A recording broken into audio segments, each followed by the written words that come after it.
What's up, everybody? Nathaniel Morton here with NathanielMorton.com. We're on this YouTube channel. We make videos on how to get bigger, stronger, faster, and more explosive. So if you are interested in any of those topics, definitely subscribe to the channel and click the bell so that you never miss a video. In today's video, I'm going to do my absolute best job. It's a complicated subject, but I'm going to do my best job to explain to you how you should be training during season. During your football season, your basketball season, whatever sport that you play, I'm going to teach you the 3 things that you should avoid, the 4 exercises that you should be doing, and the 1 training principle that you should be focused on to end the season stronger and faster and more explosive than you did when you started the season. Now listen, the biggest mistake that athletes make is that in the off season, they train very, very hard and they get their explosiveness, their strength, their speed, everything up to here.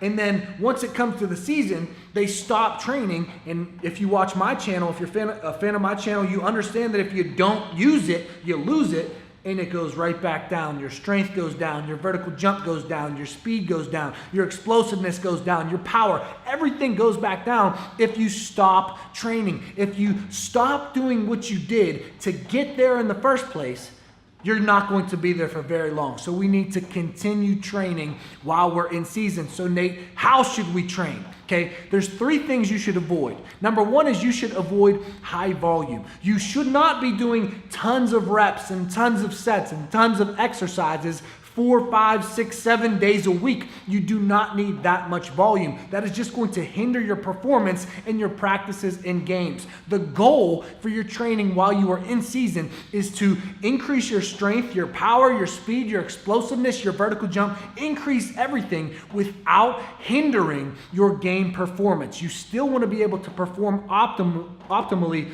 in practices, but especially in games. So number 1, you need to avoid high volume. Number 2, you need to avoid going to complete failure. You do not want to tax your muscles and your nervous system so much by going to absolute complete failure on every set of every exercise of every workout. You really just don't. And it goes back to that's not going to help you optimally perform during your games. Okay, you're going to be sore afterwards. Okay, so that's number 2. Don't go to complete failure every single time. You can still lift and increase your vertical, increase your strength, your power, everything like that without going to failure.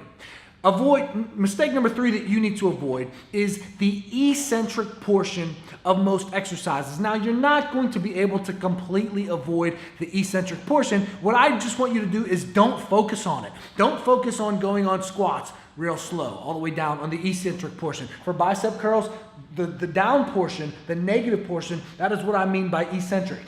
This is concentric, when you go up. Okay, don't focus on the eccentric portion, because the eccentric portion, the negative portion of an exercise, is what makes you sore. Once again, and that is what's going to hinder your performance in your basketball games, your football games, whatever sport that you need to play. So those are the 3 things that you need to avoid. Avoid super, super high volume, avoid going to complete failure, and avoid the eccentric portion. You can't avoid it like completely. Just avoid focusing on the eccentric portion of your exercises. Okay, 4 exercises that you need to be doing.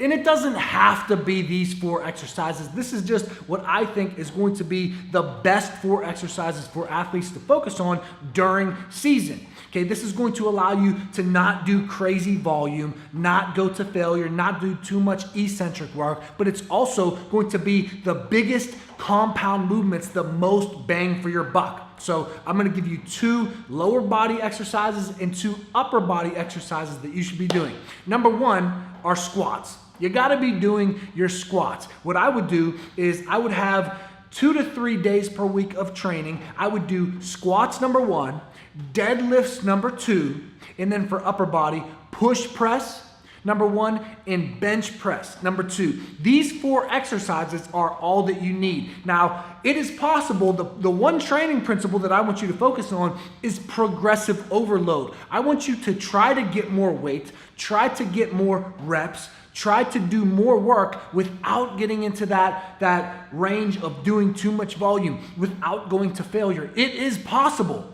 to progressive overload without going to failure. That is a possibility. Just stop 1 or 2 reps shy of failure, but you can still increase your strength, increase your vertical, increase all of that stuff while you are in season with these 4 exercises. Now, if you're a basketball player or a football player or whatever sport you play, especially basketball players, a question you might have is, should I be doing plyometrics?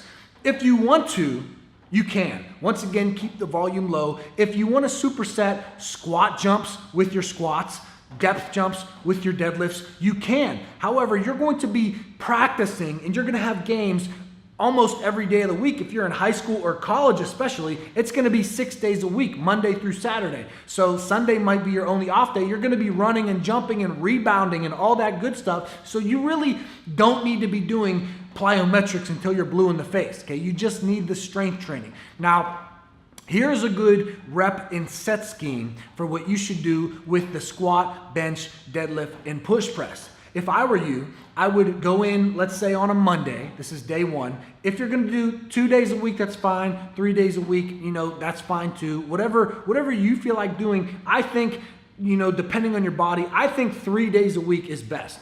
I think the more, the better without getting into that category of doing too much volume. So here's what you should do.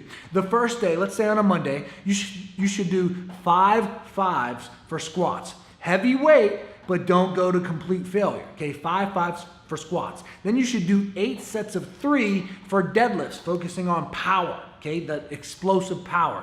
Then you should do 5 fives for bench press, and then 8 sets of 3 for push press. Then you switch it up. The next day that you go into the gym, let's say on a Wednesday, we're recovering on Tuesday. On Wednesday, you're going to do 8 sets of 3 for squats. Then you're going to do 5 sets of 5 for deadlifts. Then you're going to do 8 sets of 3 for bench and then 5 sets of 5 for push press.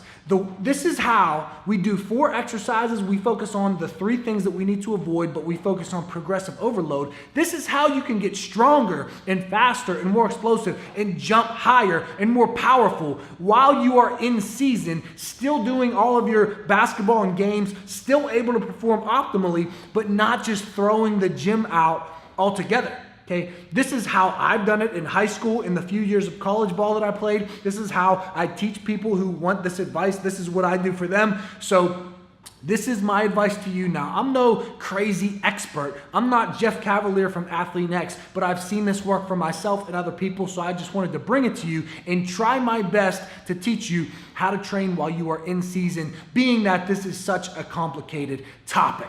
All right, everybody, if you like this video, go ahead, give me a thumbs up. Share this if you think somebody else could get value from this video. Subscribe to the channel and click the bell if you have not already. And as always, ladies and gentlemen, I don't think there's that many ladies that watch this channel anyway. I think there's like 1%, and that's probably my mom and my girlfriend. But anyways, ladies and gentlemen, take action because action is everything. Knowledge is not power. It is only potential power until you take action on what you know, meaning that you must apply the knowledge that you have in order to see results. What people can do is a lot different than what they will do. So what are you willing to do to get optimal results? I'll see you guys next time.